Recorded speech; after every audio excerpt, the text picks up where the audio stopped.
What is up, everybody? Enderheart here with another Gravity Falls fanfiction reading. The fanfiction is A Trade, episode 2, and my voice might sound a bit scratchy because I've gotten another sort of sickness, but yeah, whatever. Okay. We left off at chapter 4, Mabel. I woke up with a start. Where am I? It all came back to me.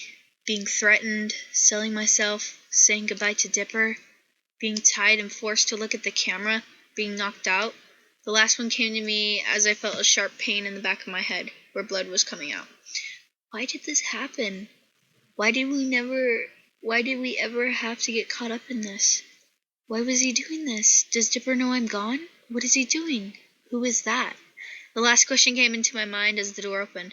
I was lying on the floor, none of me tied down, so I was able to slide over to the wall. I braced myself as the handle turned. In walked the demon who started this whole mess. Gideon. I see you're awake, Mabel. Now that he was 13, about the age as me and Dipper when we first got here, he had cut his hair short like Dipper's, I always thought now, with the turquoise shirt and black shorts revealing his short, clammy legs.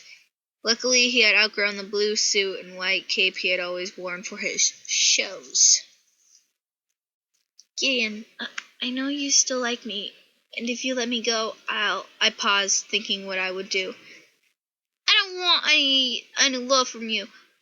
I already met someone who hates you and your dumb brother as much as I do, and I would take her over you any day now, he shouted, making me shrink back.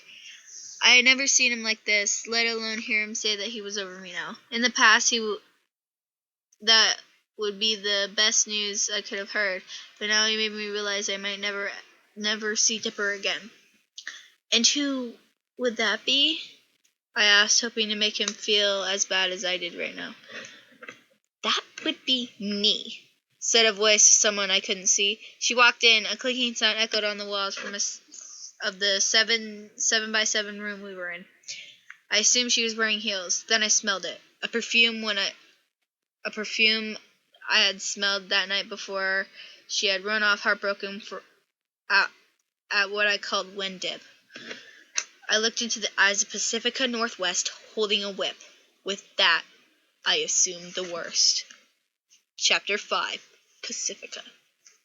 As I fell asleep, the memories of the past 2 days went through my mind, agreeing to go on the monster hunt, trying and failing to get Dipper to notice me, leaning against the rock that woke up the beast,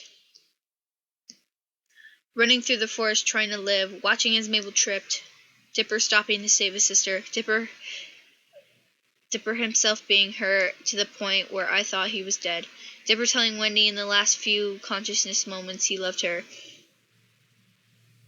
the now-fit Seuss trying to hold Mabel back as she ran to get her unconscious brother, me running and crying after I saw he never liked me, teaming up to hurt the only two friends I had. Dipper was the one I wanted to hurt, not Mabel. After all my friends left me, she and her brother were the only ones I had left. Mabel. I remembered last night. Whipping and beating her 10 minutes without her crying, screaming, or begging us please to stop. All she did, as me and Gideon grew tired, was whisper to herself the lines of the Lammy Lamb dance. A video she had shown me 2 years ago, Dipper dressed as a lamb singing so off-key, it was on-key. I got up and walked across the room, and I was in to watch the screens playing live feed of Mabel. In the small base we were in, all of us had our own room. That is if you counted the small 7x7 Mabel was in. There was also 2 bathrooms, a kitchen, a room with a couch and TV, another room like the one Mabel was put in right next to hers without a camera. In the girl's cell, she was whispering about how she was sorry she's doing this to him, and that she wanted to see him again. Then I realized she must be talking to herself about Dipper, or if possible, to him, since they were like twins. The thought of it seemed likely. After I grew tired, I fell asleep with my head on the desk. Chapter 6. Dipper.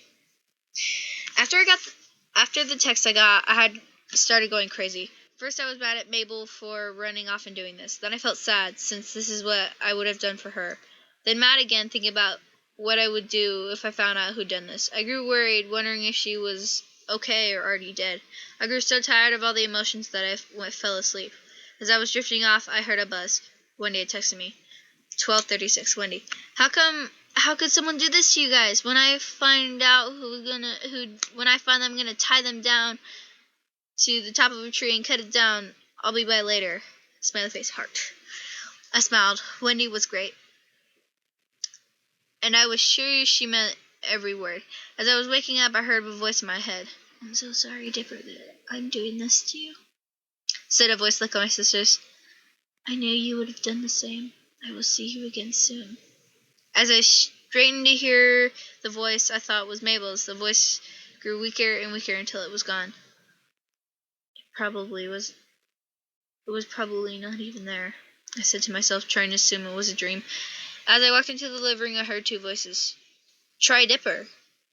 Try Dipper, said a voice as soon as I was recognized as Wendy. What are you doing? I asked, having just woken up. I was still drugged by sleep. We were trying to see who did this, but we can't get the password, said Seuss. But now you're awake. Wendy handed me the phone. As I put in the passcode, the screensaver caught my attention. It was a collage of all of our trips up here. The first picture was when I had my dad's old hat with the star in front. Mabel was, as she always was, smiling big through her braces. The second one was us of the next year. She got a tattoo marker for her birthday. She had drawn a sparkly paw on her left cheek, while I had the 6-finger golden hand with the number 3 in the middle of it on my shoulder. Our third year, Mabel had finally gotten her braces off. I had a horrible breakout as she had moved my bangs aside so you could see my birthmark. The last one was from this year. Our dad had taken it while we were waiting for the bus. Me and my new jeans with my guitar and the blue and white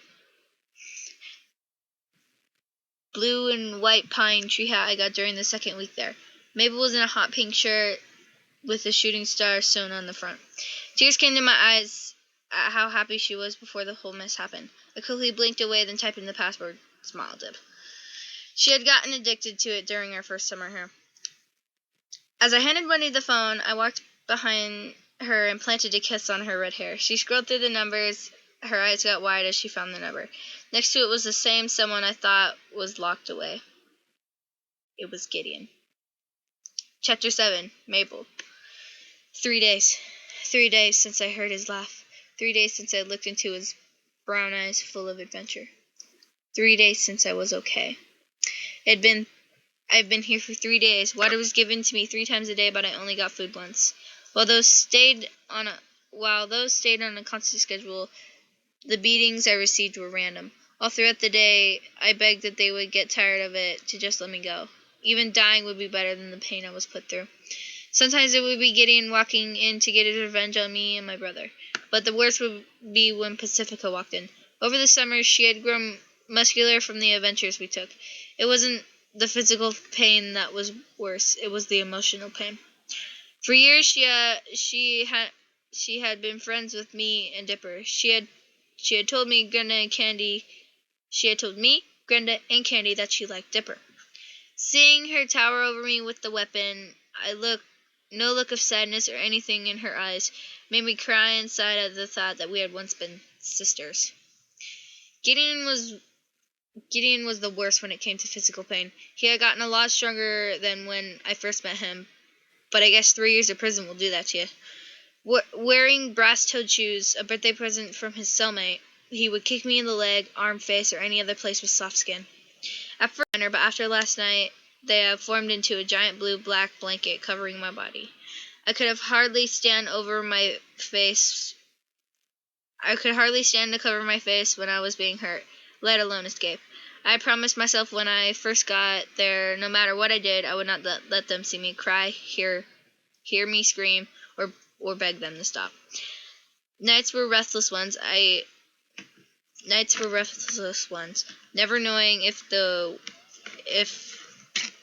would come through in a never knowing if they would come through in a minute or an hour. I would hardly ever sleep an hour, being woke up by a kick or the blade of a knife cutting into my arm. When I was drifting off, I would beg for this living nightmare to stop, to let it be a bad dream. Something broke inside of me every time I opened my eyes. I felt the pain or smelled the blood, reminding me I was trapped.